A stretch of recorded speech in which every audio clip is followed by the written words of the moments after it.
We're going to get started. We're not going to take a whole lot of your time this evening, and we are very appreciative that you guys all joined on. Sam and I are super excited to talk about what we have put together in regards to this course, the Speakers Atlas.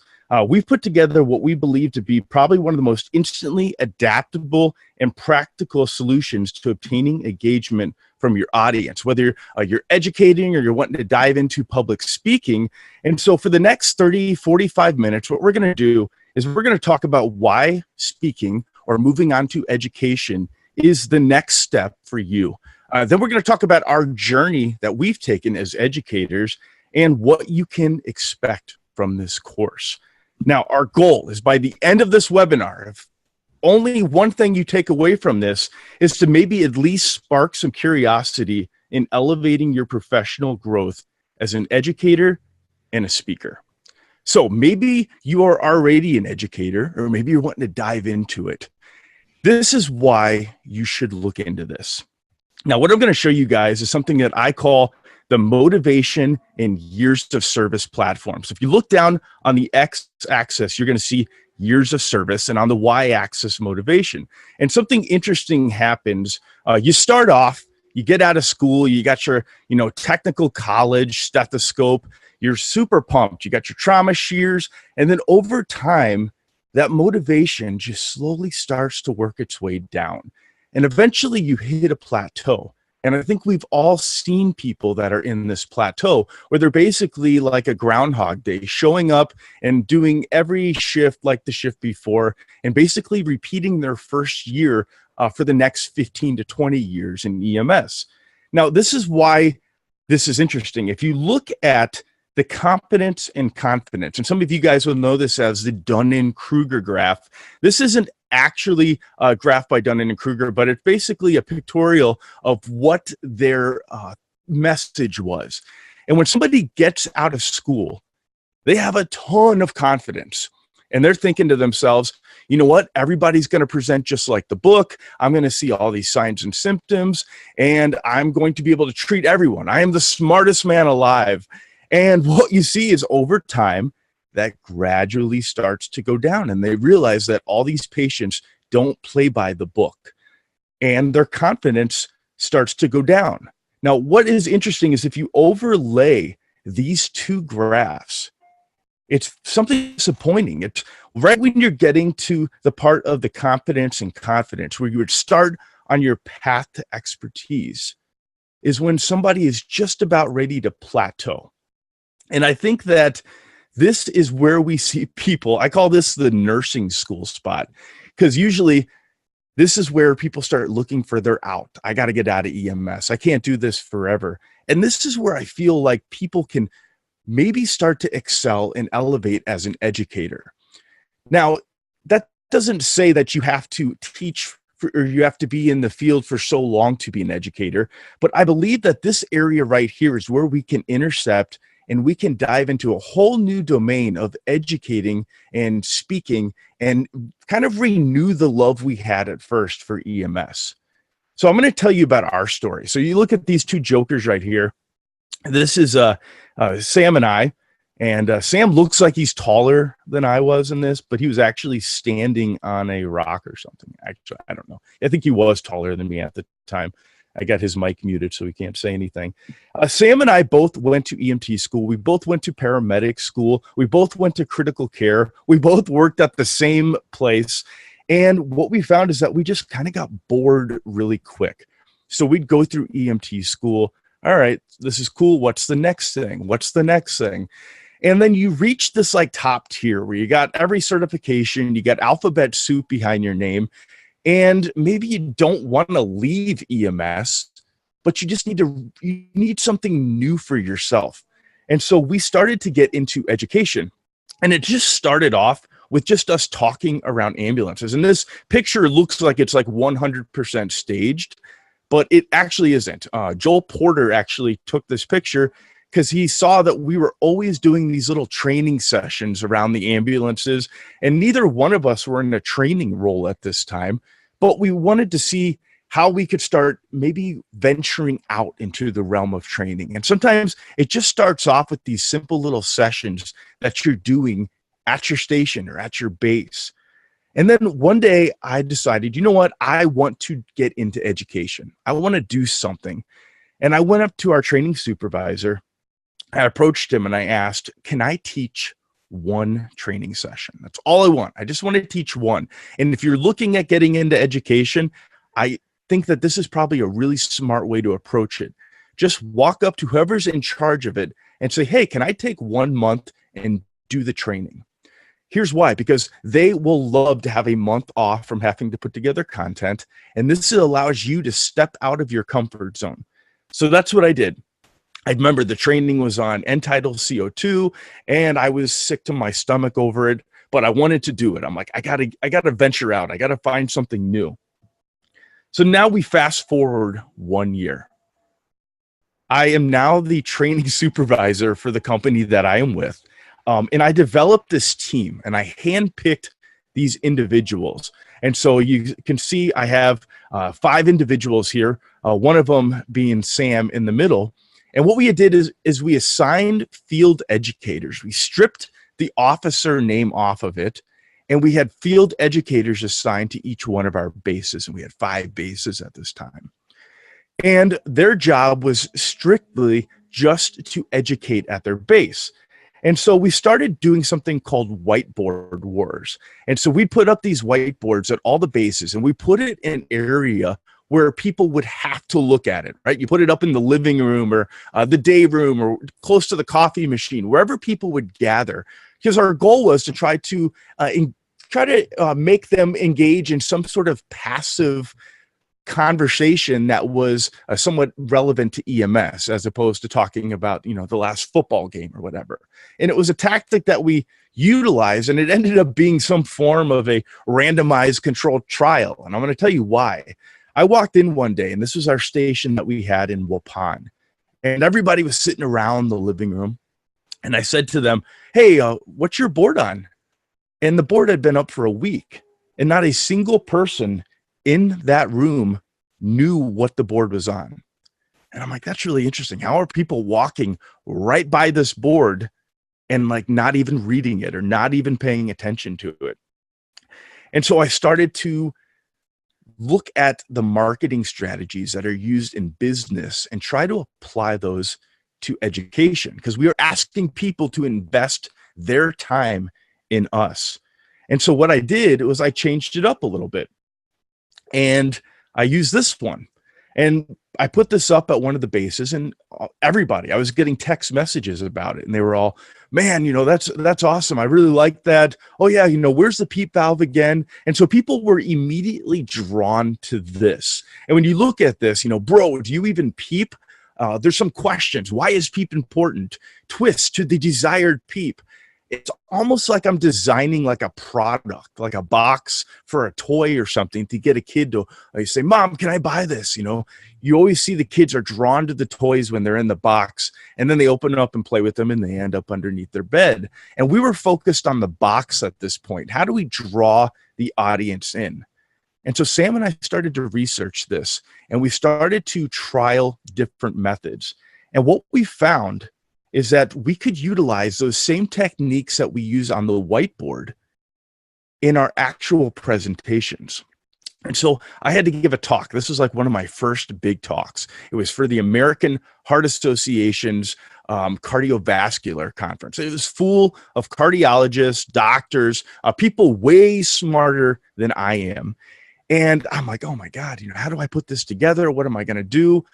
And there's a tendency to want to build the presentation like all the other ones you've seen before, where you have a header, a bullet, a bullet, a bullet, a header, a bullet, a bullet. And I just didn't want to do that. I wanted to break away. And so I utilized a couple techniques. One of these I call space humor. And I put together, it was a talk on things that mimic a STEMI. And so I'm like, you know what? I'm going to use this picture of this lineup, like where we are trying to figure out which one of these guys is the real STEMI. And you see early repolarization.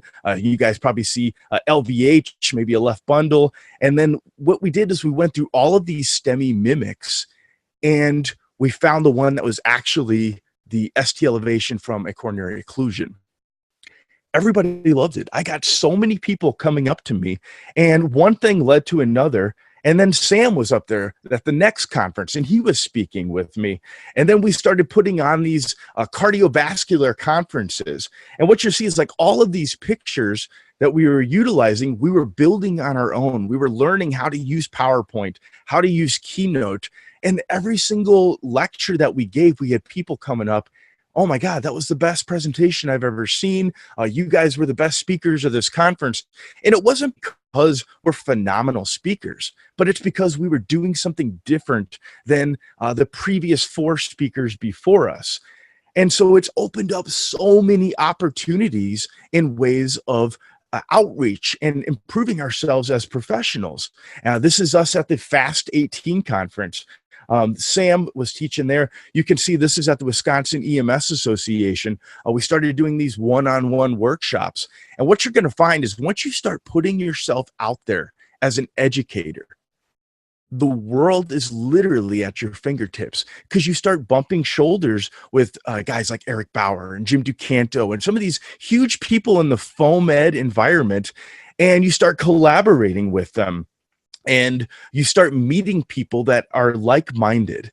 And it's just opened up so much for us. And this was at last year, Wisconsin EMS Association.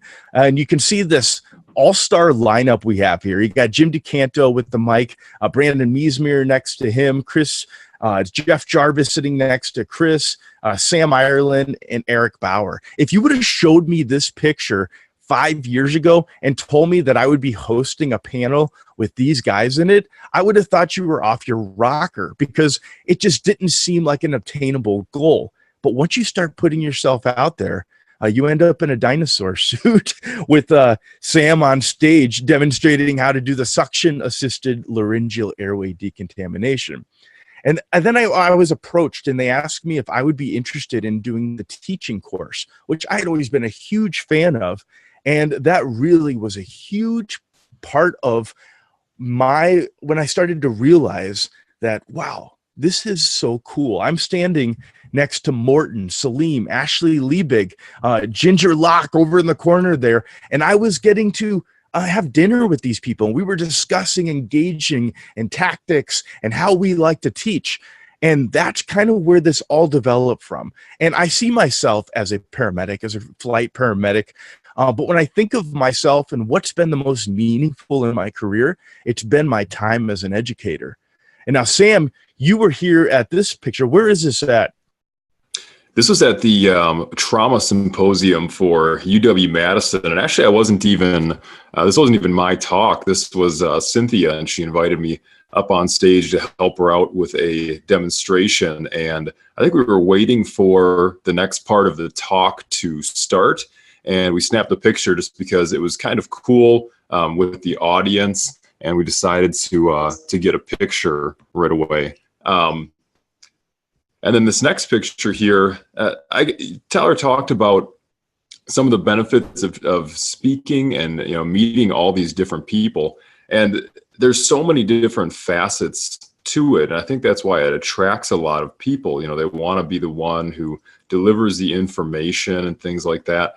And you learn something every single time. You always get feedback from your talks. I've never given one single talk and then you go out to dinner with people afterwards and you say, so what did you think? And the first thing they tell you is, oh man, you did a super great job. That was awesome. And he's like, all right, so what could I improve? And you'll know the people that you should really keep around because they'll tell you something that you should improve. And that's super important. If somebody comes back and says, no, you shouldn't change a single thing, well, that's not somebody who's giving you the honest truth. And all these people here, I know they would give me the honest truth, especially Tyler. We'll really roast each other after we give a talk, and that's super important because that's how we get better. So in designing this prolific course, one of the things that we can help people with is giving them one-on-one feedback, and we'll talk about that in a little bit. But in going into this prolific thing, we wanted to be able to help people avoid a lot of the mistakes that we made at first. I know once in a while, Tyler or I will think about, I'm giving a talk on, just some random topic, end-tidal CO2. and you'll think to yourself, oh man, hey, I gave a talk on end-tidal CO2 like 2 years ago. I'm going to go ahead and grab that presentation and see what I did for it. And you'll go back and you'll be like, man, my presentation just totally sucked. I can't believe anybody sat through this, because you learn so much just speaking to people and them giving you constructive feedback, and you learn more techniques as time goes by. And it's just things where, you always see videos on YouTube, how-to videos, 5 things I wish, I knew before I started this. And, we really want to be able to deliver that to people. So this does come with a really big warning, though. Yeah, you ready to give them the warning, Sam? Yeah. So the warning is, and Tyler knows that I am especially bad at this, because he's seen me kind of squirm in my seat before.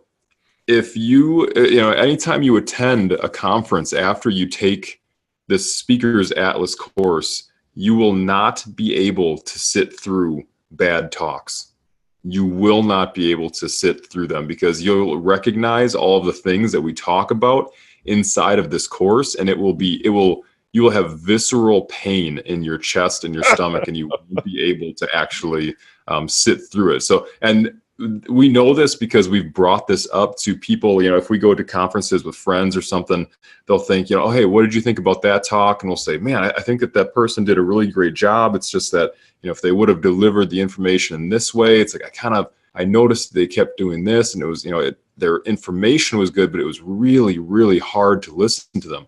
And that's what makes it so difficult, is that sometimes people have amazing information, and the way that they present it, it doesn't really make it, you can't really digest the information just because it's delivered in such a non-palatable way. So we call them the rules of engagement. Yeah, the rules of engagement.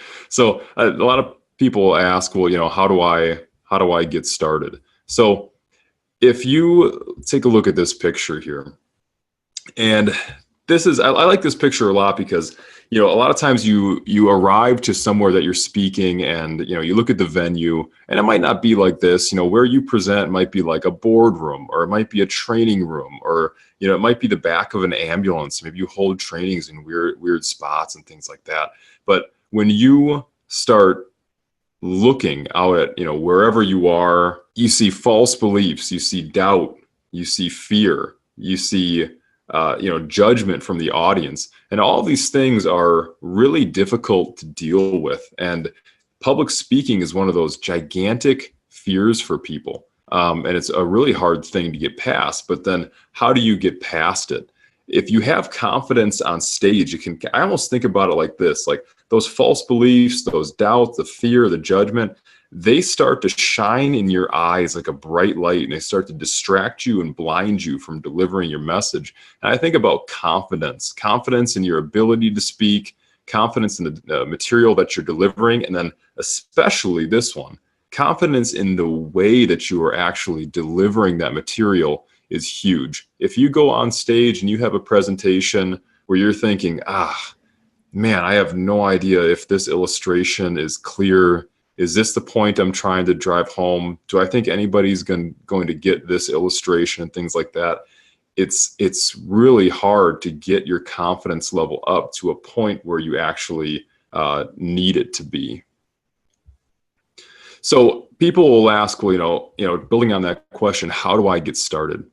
And like Tyler started to talk about at the beginning, it can start with really small things. I mean, all he did was ask to teach like one station, but it might start with like one skills station. It might start with one presentation.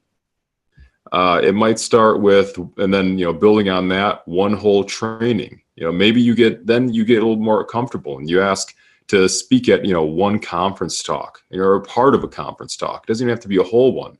And then you do an entire conference talk. And then pretty soon you're going on and you're being the keynote speaker for something. And that's huge. That's a huge responsibility. Well, why do I say responsibility? Because when you think about the goal of speaking, it's not meeting people. It is not becoming famous. It's not making a lot of money. Because if those are your goals in speaking, you're going to be pretty disappointed, because even if you obtain all of those things, you're going to feel kind of empty at the end of the day. What is really important is that you are going from helping a small amount of people to helping a large amount of people. And that's really honestly the most important thing. And that's how you become a significant speaker. That has to be your number one priority, is that what you want to do by spreading your message to more people is you want to help a large amount of people. The first time I realized this was during this talk that I called Access Equals Access, and people kind of use it as a catchphrase now. And I'll hear people, come up, because I've delivered this talk a number of times, and they'll say, "Oh, I used the Access Equals Access thing." And it was this talk that I gave on intubation, and it was all about positioning the patient and progressive laryngoscopy and all this other stuff. The clinical information isn't really important, but I was kind of bummed out that year. This is, quite a few years ago I gave this talk, and it started as a company training. So I took it all around to all the different company trainings, and I delivered it. And that year, I remember we looked at the intubation numbers, and I didn't really have that many. I just was not in the right place, the right time. I didn't have many codes, all this kind of stuff. And I was talking to Tyler about it. I'm like, man, I'm kind of bummed out. I gave this talk on intubation. I feel like I'm all practiced up and ready, and I've barely gotten a chance at any tubes. And I still remember what Tyler said to me. He's like, yeah, but think about how many people you've helped perform intubations. You've had countless numbers of people come up to you and say, man, that information, the Access Equals Access stuff, man, that helped me so much. Like, it's so much easier now. I can't believe they didn't teach me that in school. And then I took this, on the road, and I gave it at a few different conferences, and I still have people, talking to me about it. Man, the Access Equals Access stuff, it was so helpful. I can't believe I didn't know that stuff before. And so that's just so important. That has to be your driver, is delivering your message to a large amount of people and helping a large amount of people. And so that kind of gets us into the next part here, Tyler. And this is going to be where people go from this webinar and how they kind of compare it to where their opportunities are at. Yeah, so you guys are sitting right now at this webinar, and you're thinking, all right, this sounds cool. I like all of these opportunities that you guys are discussing, but there's a couple things that I'm worried about. One, maybe I am worried about experience. I don't have enough experience to start speaking. I thought that you had to have X amount of experience before people will listen to you. And if you look at, I don't have enough experience, and then you think about what we talked about earlier, where we looked at the motivation and years of service, there's nothing saying that you have to wait till your motivation gets down to a plateau before you begin that path to expertise. And we know that if you really want to learn something, you need to teach it. So I think we can all agree that just because you have been doing something for a certain amount of time does not make you a good teacher. And to be honest, if you look at the field educators that we selected with LifeStar, these guys collectively probably had the least amount of experience of a lot of the providers at that service. So why did we select them? They were engaging. They were passionate about those topics. And so I don't think that you can use experience as a surrogate for why you should not be a speaker. And early exposure to education helps a provider strengthen their own knowledge. And intercepting your motivation decline early really allows you to reach that level of expertise sooner. So the next one that we hear is that, and this is probably one of the most common, Sam, what is the most common fear that people have? Common fear of, I hate being in front of people. And this is like almost a universal fear of people, because people are afraid of, being judged. And they just, whenever you talk about, we've had certain people that we've talked to, and they say, oh man, I would love to give a training, or I would love to speak at a conference, but I'm just not the kind of person who can get up in front of a lot of people. And if you go to this picture, those are the reasons why. They have false beliefs about themselves. They tell themselves, I can't do it. or they have doubt that, they have the experience that they need to, like you were talking about. All of that comes with fear. You think about the actual fear of, a sour stomach before you get up on stage. And the most important thing to note is that it is impossible to be someone else. Well, what does that actually mean? If you've seen speakers that you really enjoy and you want to emulate them, you feel like you have to live up to that level of that speaker. And so if you've seen Tyler or I speak, you think that, Tyler has a different, approach style than I do. I'm more calm on stage. Tyler, he's always acting like he's gonna kick a speaker over or something, and people dig, either one.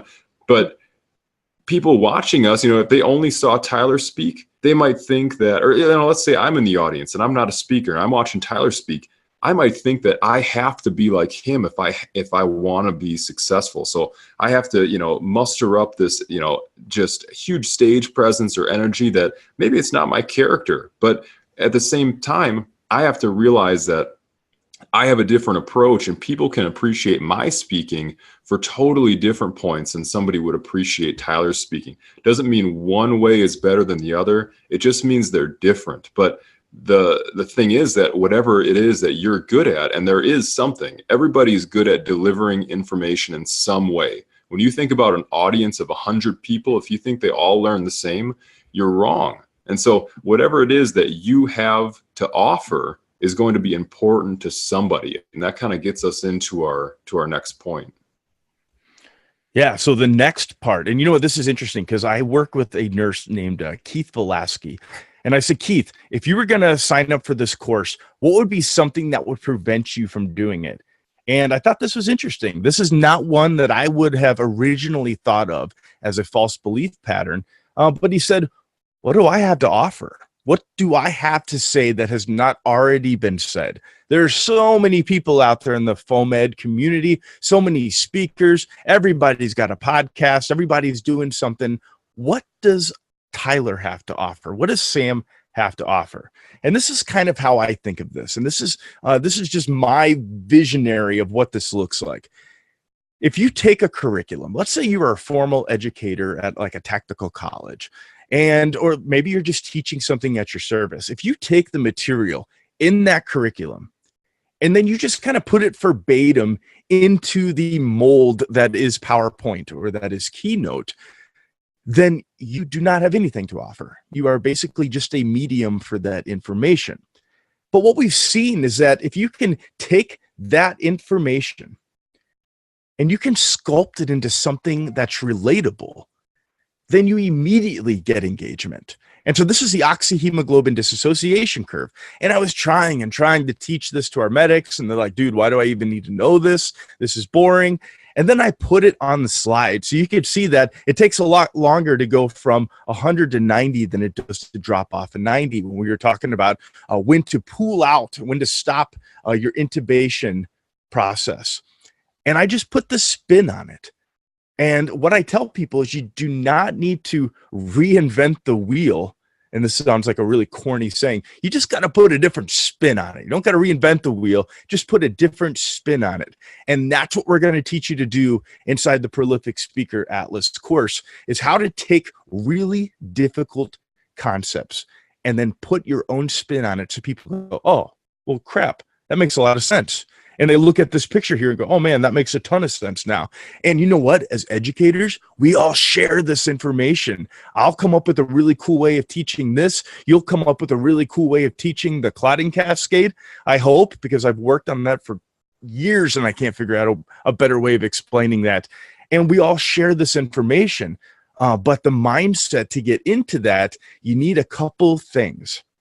And so these are really the three false belief patterns that we see of why someone does not intercept that motivational decline and work their way up to opportunity. So let's just blast those. Let's get those all out of the way. And what we're going to do is we're going to aim ourselves at those opportunities because the sky's the limit. So this is where we're going to talk about the actual course, Sam. So Sam, what is the Prolific course going to offer? Yeah, so the Prolific course offers Concept inception. So what is concept inception? Whatever it is that you feel passionate about speaking about, you have to somehow take that concept and develop it. And so you might not be sure what are the important points to actually cover in there. And so narrowing down your scope of what you're actually going to cover in your presentation is really important. If you're going to speak on a complicated subject, you're not going to teach the entire subject to the crowd. It's best to stick with a few things, and we'll teach you how to do that. We've actually constructed. Yeah. Oh, I'm sorry. We've actually constructed like a skeleton. And so, somebody says, hey, I need you to give a 60-minute talk. I have a flow chart of the skeleton that tells you how to change. Because usually when somebody tells you to speak for an hour, you're going, oh my God, I'm going to lose the audience after 15 minutes. Maybe, but if you need to speak for an hour, because that's what we get our education and continuing hours of education. It's not continuing, minutes of education.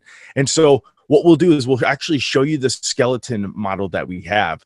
And then Sam was getting ready to say, PowerPoint and Keynote seem to be the two big players out there. And so Sam and I are going to show you how we take PowerPoint, how we take Keynote, and you can just literally do whatever you want with it. I'm doing a talk right now for WEMSA 2019, and I'm teaching with Howard Greller and Dan Rosiniak from the Dantastic Mr. Talks and Howard. Super nervous. I love those guys, and they're super smart. And I thought, how am I going to do this talk? And I thought, you know what? I got an idea. I'm going to act like I overdose on stage with the pills, and then I'm going to follow that pill throughout the course of the body and how it gets metabolized by the CYP enzymes in the liver, and then how it goes into the stomach, and then which receptors it works on. This has been extremely challenging, but I'm telling you that I figured out how to do it, and it is amazing. All right, Sam, what about teaching with animation? Yeah, teaching with animations is one of the most important things that you can do. When you present information just up on a slide immediately, people immediately check out. So teaching with animations or teaching with like whiteboards and things like that, they grab people's attention quite a bit more, and you develop your points gradually. And so that's going to be a huge point of it. And then creating your slide deck, if you want to touch on that one.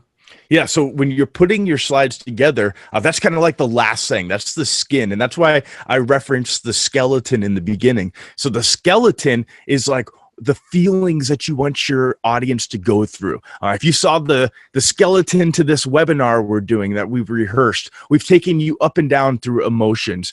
And then you add the skin, and that's the slide deck, and that's extremely important as well. And then when you're ready for that big day, you're going to present. Then we have the tips for that day and what you need to do the day before, that day of. We have some really cool things that we have you do in a sketchbook. If you take this course, there's a couple things you're required to get. One of those just being a sketchbook, because we're going to teach you a lot of these concepts that we use to develop how we want the audience to feel as we go through this. And so all of these together is going to equal 8 hours of continuing education. And Flightbridge Ed and us have partnered up with this so that way we can give nurses and paramedics 8 hours of instructor continuing education. So that has all been submitted, and we are happy to announce that we are able to actually give you continuing education for this. Yeah, so that's something you can use. And the price for the course is what we're going to do is $300 for the 8 hours of continuing education. And then what that also is going to include, and we're offering to people, is one-on-one coaching sessions. So if you're developing a course, if you're developing a talk, or you're going to be presenting, what we'll do is like 30 minutes for $30. And we'll work with you one-on-one to actually develop those things. And whatever that project is, then we'll help coach you through it. And so when you look at the 8 hours of continuing education, that comes with the Prolific for $300, a coaching session from either Tyler or I, whoever you like more, I guess. That is like, $360. But since you guys are the beta group, we're actually going to do it for $200 or $199 for the entire thing. So if you want to talk about the payment method, and you can put the PayPal up on there, Tyler. Yeah, so you're going to get those 8 hours. You're going to get the concept inception, how to work PowerPoint or Keynote, whichever one you're using. All of the stuff that we mentioned, 8 hours, and then 2 free coaching sessions, and that's all going to come for $199. And so we sat down, we decided what is this worth our time, because it's going to spend each of us, if we do these private one-on-one sessions plus the course, it's going to be over 30 hours of our time. Now we're only selecting 30 students initially because we want to keep this engaging. We want to have that one-on-one relationship, and we don't want to fill this class up just for the sake of monetary value. I actually want you guys to take this, and I want you to move on with it. And I want you to get back and tell us the feedback and what you notice. And we have, after the first session, if you don't like it, you'll get a full refund and get your full money back. So this is going to take place over 5 weeks. It's going to be over a 5-week course, and it's going to start in just a few weeks. So we have WEMSA coming up. And then after WEMSA, we're going to start this course on February 3rd. So it's going to run February 3rd. It's going to run February 10th, February 17th, and the 24th. And we're going to be doing it all those consecutive Sundays. We're going to meet at 6 o'clock p.m. And all of these sessions are going to be recorded. So if for some reason you are not able to make it, you can go into our LMS system and you're able to upload the lectures and what we talked about that day. And then we can catch you up again during those one-on-one training sessions. So at this time, I'm going to look at the chat box and see if you guys had any questions that are in there. And so I did just send out the link for the Prolific presentation /enroll. Yeah, so check out the chat box. In there, we have the prolificpresentation.com/enroll. Also, this entire webinar that you just heard is recorded. So we're going to be posting this up. But like we said, we're only going to take the first 30 people that sign up. And that's just because this is a beta group. We want you guys, more than anything right now, is we want to get testimonies. We want you guys to come back and say, hey, listen, I took this course. I really liked it. And maybe film a short video for us or something. And that's really the main purpose of this, is just to get people out there and speaking. And we'll field any questions. You can reach us at foamfrat@gmail.com. Foamfrat@gmail.com. It's really interesting because I put this out there and I put the link out to sign up for the webinar, and I had, within 2 days, 220 people sign up for the webinar. And it just blew me away that there was that many people interested. And then when I looked at the participants up here, I see, tons of people that are logging on and checking this out. My phone's blowing up with text messages right now. And it is so cool to see the community support kind of the Foam Ed environment. And, Sam and I were talking because, we've put a lot of time into Foam Frat, and we're always putting out blogs and podcasts. And, we said, all right, you start thinking about your time, and was there something we could do to maybe make some compensation for our time? And it's probably our wives that are pushing that more than anything else.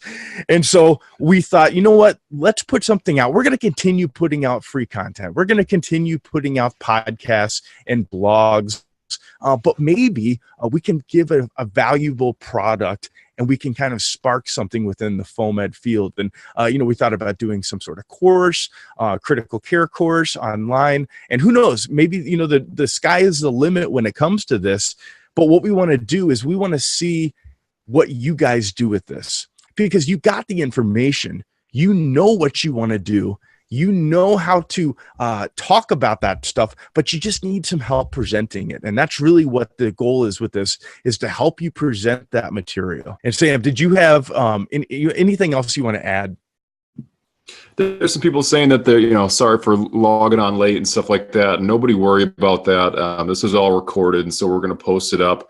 And even if you're not sure about the course, or if you missed some points and want to go back, and something wasn't clear, then just go back and check it out. And we'll be happy to. We're kind of wrapping this up right now, but we'll definitely be responding once we end the actual recording here so it doesn't get too long at the end. We'll be responding to all the questions actually inside of the chat. Tyler? Yeah, absolutely. So you guys will be able to sign up. Once we hit 30 people, we are going to stop it though. So we're going to cancel that out, and then we're going to start the waiting list for the next class.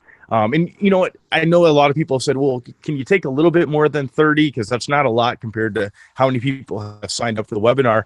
And I think that for the sake of everybody, we're just going to take the first 30. That's going to kind of be our beta group. And that's why it's only $199 right now, is because we are learning the ropes to this and we are testing these methods out. And I believe with 100% certainty that you guys are going to love this. But right now, this is the first group. So we're not going to obviously come out with this huge expensive class. And we want to mold this. And so what we're going to do is start putting together videos, recordings. You're going to get an email when you sign up, and it's going to say, thanks for signing up.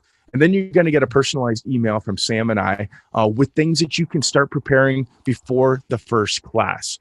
And so we're going to have a list of things that we're going to walk you through. It's not, homework, but it is essentially. And it's things that we want you to start thinking about. A lot of this is about creativity. It has very little to do with medicine, but it's about taking your brain and changing it so you start thinking of marketing education as opposed to lecturing. You are now marketing that education, and you are trying to design, like we talked about, that toy.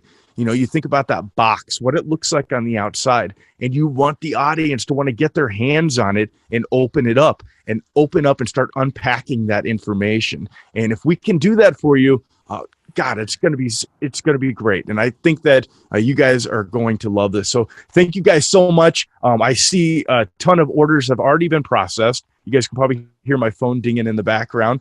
And we're going to be watching this. So I'm going to take this webinar, I'm going to convert it into a video, and we're going to throw it up on the Foam Frat podcast for people that want to check this out. And you can go to prolificpresentation.com/enroll and sign up for the class. If you guys have any questions, reach out at foamfrat@gmail.com. Thank you guys so much for coming in. Have a great night, and we'll talk to you soon. Thanks, guys.